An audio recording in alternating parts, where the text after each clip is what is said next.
Boyarka was a place of rest for the Ukrainian intelligentsia of the 19th, 20th centuries. Here, the meeting of patriotic societies took place, secret political discussion and simple family celebration of famous figures of Ukraine. Let's take a closer look at Khreshchatyk Street, which leads us from the main point of arrival to the city, Boyarka station, to the ancient Dacha settlement Khreshchatyk and Lipki.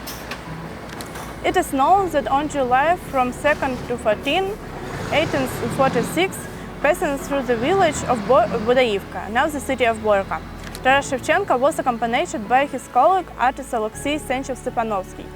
The comrades accepted the invitation of the local priest Anufriy Lapinsky and stayed overnight at his house.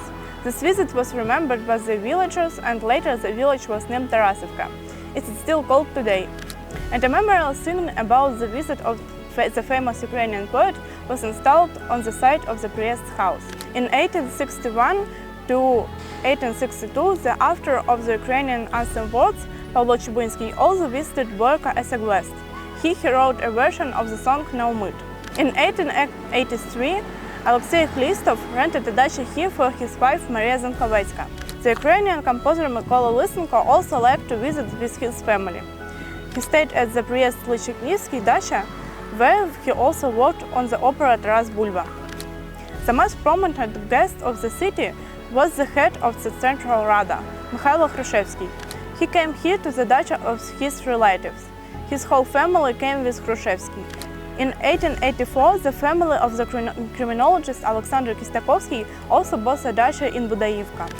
The author of the word of the spiritual anthem of Ukraine, Боже великий єдиний, publicist and translator Alexander Konitsky also lived in Boyarka at the address Khreshchatyk 15th. His wife Maria also had a dacha here. Significant development was brought to Boyarka by the relocation of the district physician Modest Levitsky. Many Ukrainian figures visited him as a prominent public figure and doctor. Lesa Ukrainka visited him in 1899.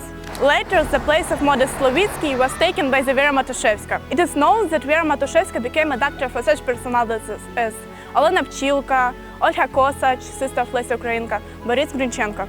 In 1904, the compiler of the Dictionary of the Ukrainian language, Boris Grinchenko, came to Boyarka for a long time, was trained and wrote many poems under which he notes that they were created in Boyarka. In addition, Boris Grinchenko wrote his wife Maria here for vacation. In 1907, the famous Ukrainian dendrologist Boris Ivanitsky settled in Boyarka.